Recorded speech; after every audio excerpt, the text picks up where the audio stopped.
الحمد لله كفى وسلام على عباده الذين اصطفى أما بعد.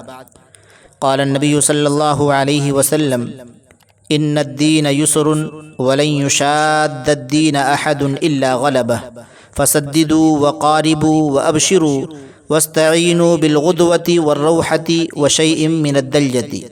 صدق اللہ مولانا العظیم. میرے محترم بزرگوں اور دوستو، دین کی ضروری باتوں کا سلسلہ چل رہا ہے، جس میں گزشتہ جمعے کے اندر یہ بتایا تھا کہ کن کن پانیوں سے پاکی حاصل کرنا جائز ہے، وضو کا طریقہ، وضو کے فضائل اور وضو کے مسائل پر روشنی ڈالی تھی.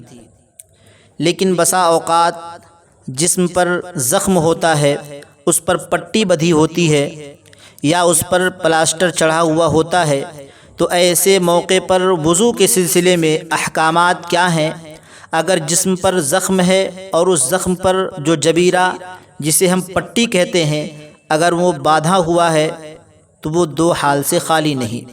یا تو اس کا کھول کر کے نکالنا آسان ہوگا، اس میں کوئی مشقت اور دقت نہیں ہوگی، یا تو اس کا کھولنا وقت سے پہلے ممکن نہیں ہوگا. جیسے پلاسٹر ہے تو اس کے لیے ایک مدت متعین ہوتی ہے کہ اتنے دنوں تک یہ پلاسٹر رہے گا، تو اس کے لیے وقت سے پہلے کھولنا ہمارے لیے آسان نہیں ہوگا. اس صورت میں اگر آدمی وضو کر رہا ہے اور ہاتھ یا پیر میں پلاسٹر ہے تو اس عضو کو دھونا ممکن نہیں ہے.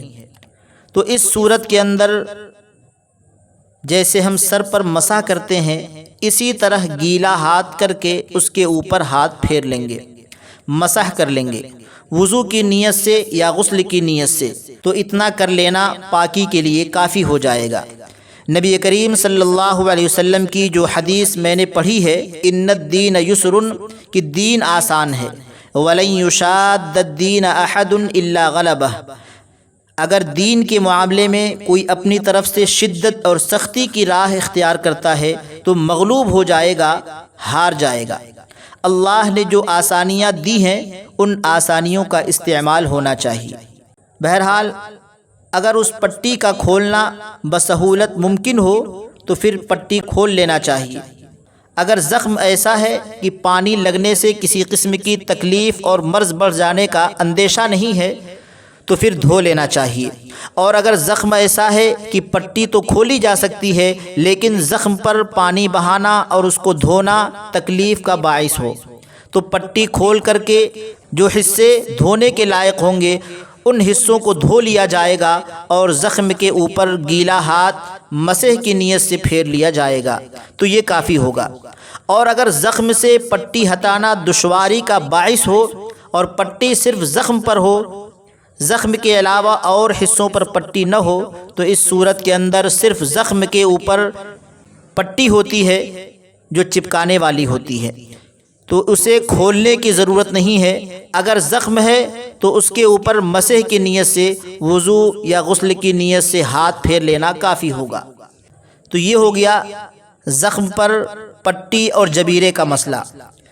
لیکن بسا اوقات ایسا ہوتا ہے کہ نجاست حکمیہ لاحق ہے اور وضو یا غسل کی ضرورت ہے اور حالات ایسے ہیں کہ پانی میسر نہیں ہے، اور اگر پانی ہے تو صرف اتنا ہے کہ ہمارے کھانے اور پینے کے ضرورت کے لیے کافی ہوگا.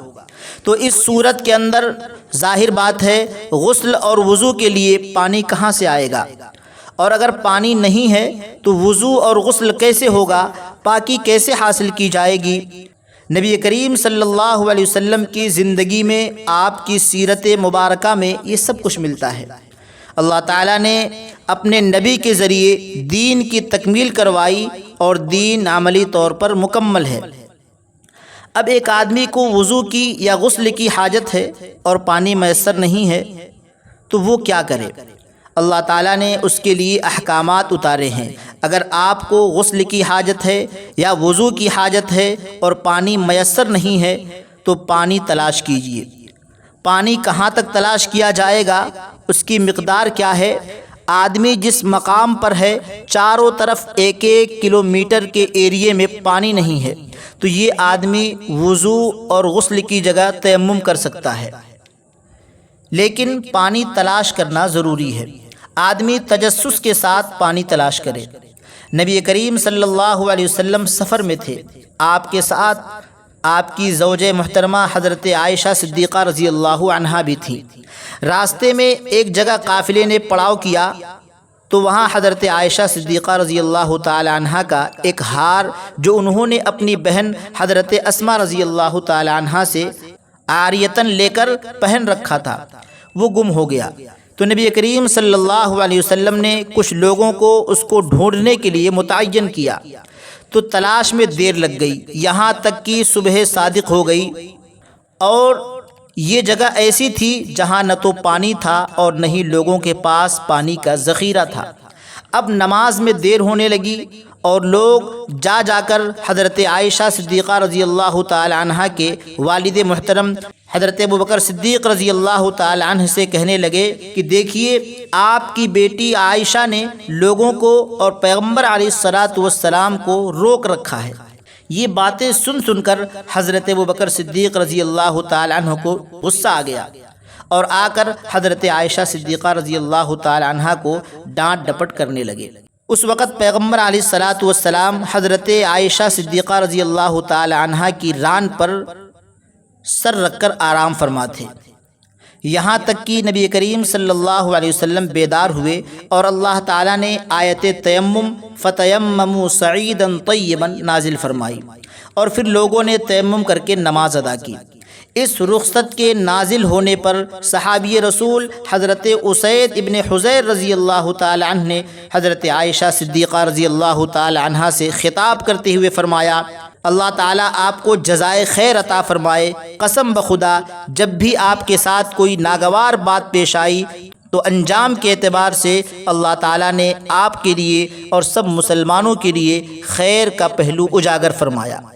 تو بہرحال پہلی امتوں میں طہارت اور پاکی حاصل کرنے کے لیے پانی کا استعمال لازم تھا، لیکن امت محمدیہ صلی اللہ علیہ وسلم کے ساتھ اللہ تعالیٰ نے جہاں اور خصوصی انعامات فرمائے، ان میں سے ایک انعام یہ بھی ہے کہ اس امت کے لیے مٹی کو پاکی حاصل کرنے کا ذریعہ بنا دیا۔ چنانچہ حدث اصغر اور حدث اکبر دونوں کے ازالے کے لیے شرائط پائے جانے پر تیمم کرنے کی اجازت ہے۔ تیمم کرنا کب جائز ہے؟ تو یاد رکھیے 6 صورتوں میں تیمم کرنا جائز ہے۔ نمبر 1، پانی کے استعمال پر قادر نہ ہونا، یعنی مبتلا بہی سے پانی 1 میل یا اس سے زیادہ مسافت پر ہو اور وہاں تک پہنچنے میں نماز کا وقت فوت ہو جانے کا اندیشہ ہو۔ نمبر 2، پانی کے استعمال سے مرض بڑھ جانے یا دیر سے شفا ہونے کا خطرہ ہو۔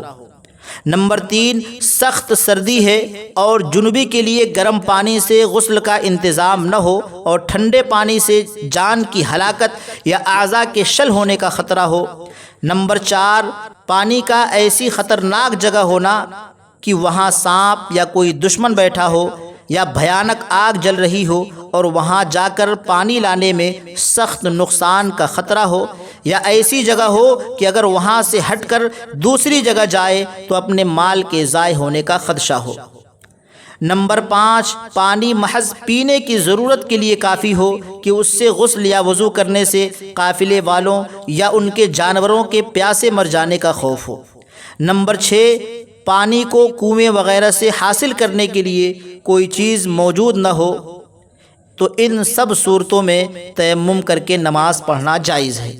کن چیزوں پر تیمم کرنا جائز ہے؟ تو یاد رکھیے پاک زمین اور اس کی ہر اس جنس سے تیمم کرنا جائز ہے جو آگ میں ڈالنے سے نہ جلے، نہ ڈھلے اور نہ نرم ہو، جیسے پتھر اور ہر قسم کی مٹی، اور جو چیزیں آگ میں ڈالنے سے جل جائیں یا پگھل جائیں یا نرم ہو جائیں تو اگر ان پر گرد و غبار نہ ہو تو تیمم جائز نہ ہوگا، جیسے لوہا، تانبا، سونا، چاندی وغیرہ۔ اور اگر لوہا یا لکڑی، تانبا وغیرہ پر اتنا گرد جمع ہو کہ اس پر ہاتھ پھیرنے سے گرد کا اثر ظاہر ہو جائے تو اس پر بھی تیمم درست ہے۔ سیمنٹ، ٹائل، پتھر، چونا یہ سب زمین کی جنس سے ہیں، لہٰذا اگر وہ پاک ہوں تو ان پر تیمم جائز ہے، اگرچہ ان پر بالکل بھی گرد و غبار نہ ہو۔ ایک مسئلہ اور یاد رکھیں کہ ایک ہی مٹی پر بار بار تیمم کرنا درست ہے۔ تیمم کرنے سے مٹی مستعمل نہیں ہوتی۔ اب تیمم میں کتنی چیزیں فرض ہیں؟ تو تیمم میں 2 چیزیں فرض ہیں۔ نمبر 1، ایک مرتبہ پاک مٹی پر ہاتھ مار کر سارے چہرے پر ہاتھ پھیرنا۔